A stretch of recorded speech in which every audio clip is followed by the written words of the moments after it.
Hi friends, कैसे हैं। बीएनएसएल ideas में एक बार फिर से आपका स्वागत। आज का टॉपिक लेके चलेंगे क्लॉक, घड़ी। घड़ी से संबंधित किसी भी एग्जाम में 2 से 3 प्रश्न आपसे पूछ लेता है। तो चलिए स्टार्ट करते हैं, लेकिन उससे पहले वही सदा की 3 बातें। चैनल को सब्सक्राइब करना ना भूलें, वीडियोस को शेयर करें और पूरा अंत तक देखें। अगर पसंद आए तो वीडियो को लाइक भी कर दें। सबसे छोटी सुई जिसे हम घंटे की सुई कहते हैं, सबसे बड़ी सुई जिसे हम मिनट की सुई कहते हैं, और एक पतली सी सुई होती है जो हर सेकंड घूमती रहती है, उसे सेकंड की सुई कहते हैं। जब सेकंड की सुई पूरा एक चक्कर लगा देती है, इसका मतलब 1 मिनट हो जाता है। और जब मिनट की सुई पूरा चक्कर लगा देती है तो 1 घंटा हो जाता है। और जब घंटे की सुई पूरा एक चक्कर लगा देती है तो 12 घंटे हो जाते हैं। ठीक है दोस्तों, इसमें आपको 12 निशान दिख रहे हैं। 1 2 3 4 5 6 7 8 9 10 11 12। इसके बीच में 5 5 का गैप होता है। ये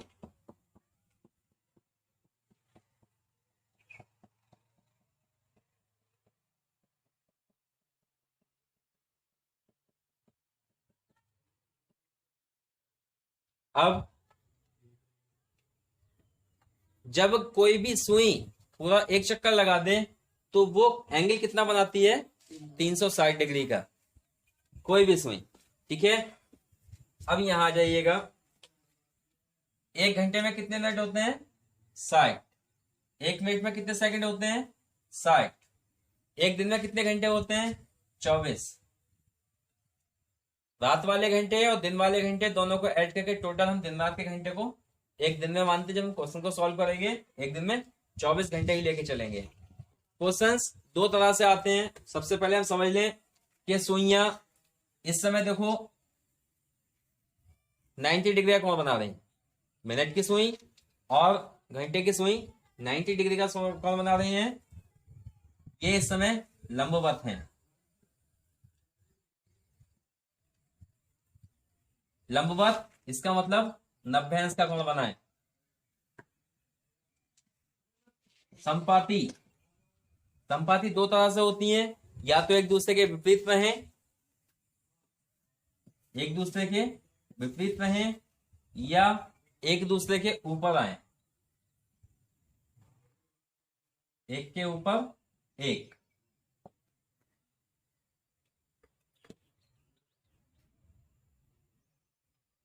तो यहां पे एंगल बनेगा आपका 0 डिग्री का या 180 डिग्री का। क्वेश्चंस 2 तरह से पूछेगा। पहला सिस्टम ये कि घड़ी की दोनों सुइयों के बीच कितने अंश का कोण है, या आपको कोण दे दिया होगा और आपसे पूछेगा कि घड़ी में कितना समय होगा। इसके अलावा भी कुछ क्वेश्चंस आते हैं जिसमें वो आपसे पूछता है कि एक घड़ी 5 मिनट देरी से चल रही है, या एक घड़ी 6 मिनट तेज चल रही है। तो धीमे चलने वाली और तेज चलने वाली दोनों तरह के क्वेश्चंस इसके बाद करेंगे। पहले एंगल निकालना सीख लेते हैं कि घड़ी की दोनों सुइयों के बीच कितना कोण होगा। तो बहुत आसान है, केवल एक फॉर्मूले में ही आप कर लेंगे। कोण निकालने का तरीका होता है 30 घंटा माइनस 11/2 मिनट। बस एकमात्र फॉर्मूला है दोस्तों, इसको याद रखेंगे। बहुत आसान सा फॉर्मूला है, 30 घंटा माइनस 11/2 मिनट। दूसरा फॉर्मूला इसको चेंज कर सकते हैं, क्या होगा? कौन बराबर आगे पीछे करना है बस, 11/2 मिनट माइनस 30 घंटा। किसका प्रयोग किस स्थिति में करेंगे वो हम अभी देखें। यदि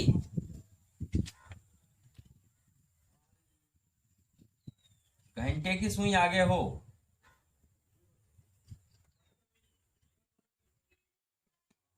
यदि घंटे की सुई आगे हो तो फॉर्मूला लगाएंगे कॉल इज इक्वल टू 30 घंटा माइनस 11/2 मिनट।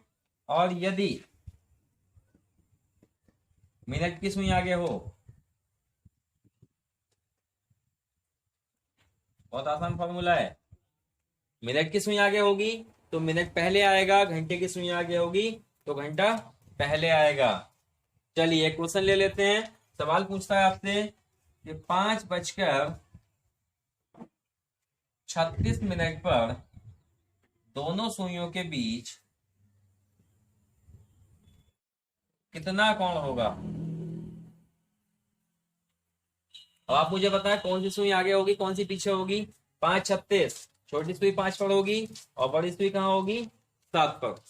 तो गिनती के हिसाब से 7 वाली सुई आगे होगी, इसका मतलब मिनट की सुई आगे है। तो फॉर्मूला कौन सा लगेगा, यहाँ ये वाला फॉर्मूला लगेगा। तब जब हम कौन निकालेंगे तो 11/2 मिनट की जगह रखेंगे 36 माइनस 30 × 5 कितना आ गया 11 × 18 माइनस 150। 11 की गुणा कर लेंगे, 8 ऐसे लिख लो, 8 और 1 9 लिख लो और 1 लिख लो, माइनस 150 कितना बचा केवल 48 डिग्री का। कितना कोण बनेगा 5:36 पर 48 डिग्री का कोण बनेगा। इसी हिसाब से अगर आपसे पूछा जाए कि 4:10 पर कोण कितना होगा, तब फॉर्मूला आप कौन सा लगाएंगे। 4:10 छोटी सुई 4 पर होगी, बड़ी सुई 2 पर होगी। कौन सी सुई आगे छोटी वाली घंटे की सुई आगे, तब आपका कौन निकलेगा 30 घंटा 30 × 4 माइनस 11/2 इंटू मिनट कितने हैं 10, कितना हो गया 120 माइनस 55 कितना बचेगा 65 डिग्री। ठीक है, इस तरह से कोई भी समय आ जाए आप दोनों सुइयों के बीच का कोण निकाल सकते हैं। अब इसके अलावा क्वेश्चंस क्या पूछ सकता है, उसने पूछा कि कब 1 और 2 के मध्य कितने बजे घड़ी की दोनों सुइयां एक दूसरे के ऊपर होंगी।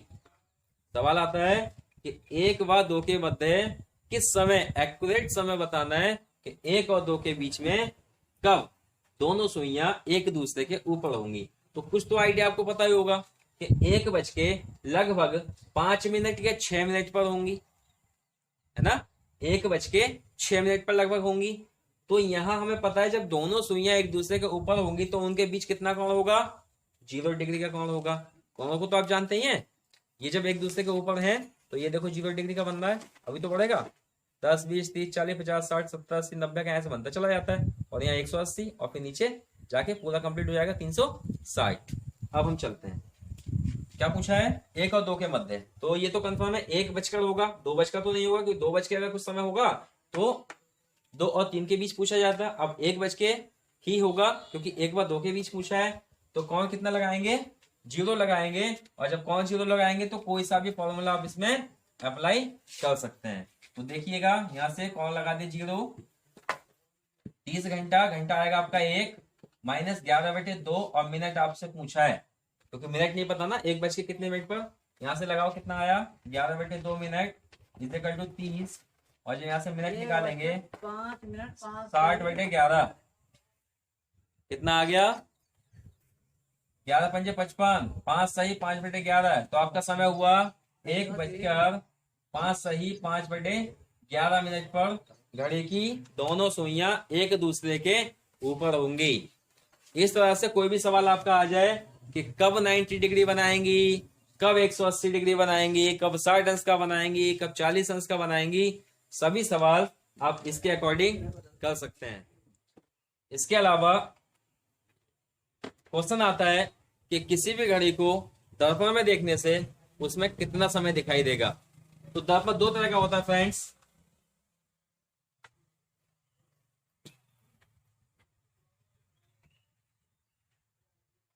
एक वर्टिकल और एक हॉरिजॉन्टल। ऊर्ध्वाधर और एक क्षैतिज।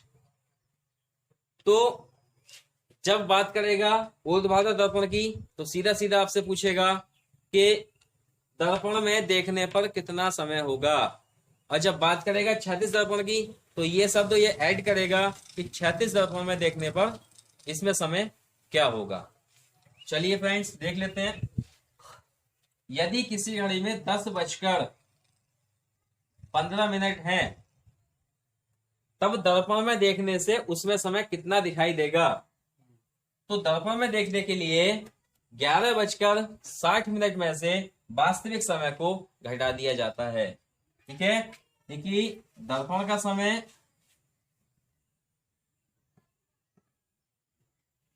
इज इक्वल टू 11:60 माइनस वास्तविक समय।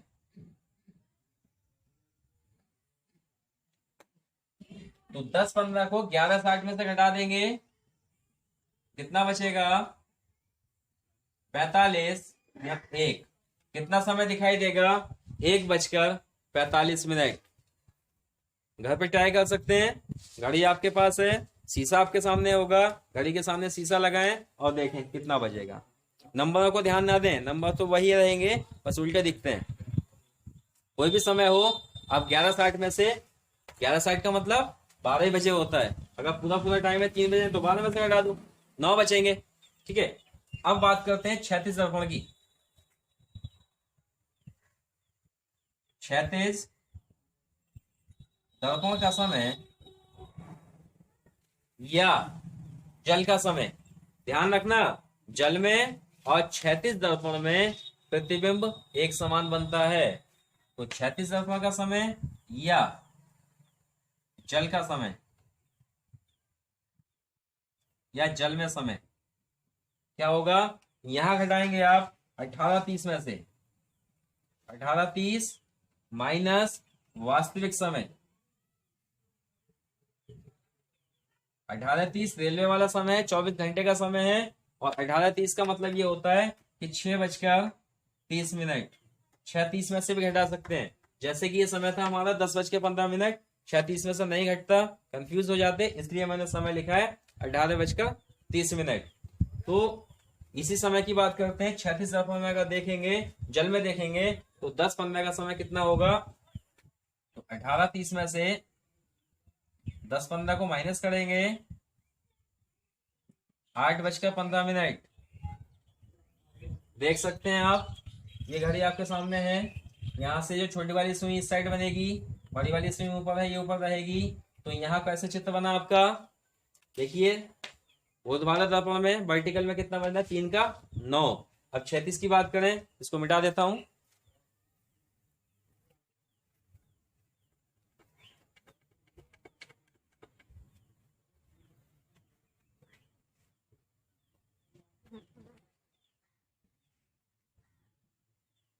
ये सुई इस साइड है, इस साइड ही रहेगी, ये सुई ऊपर है तो ये सुई नीचे आ जाएगी। देखो कितना बजा, 3:30। शेयर करें, चैनल को सब्सक्राइब करें, और वीडियो आपको कैसी लगी कमेंट सेक्शन में लिखना ना भूलें।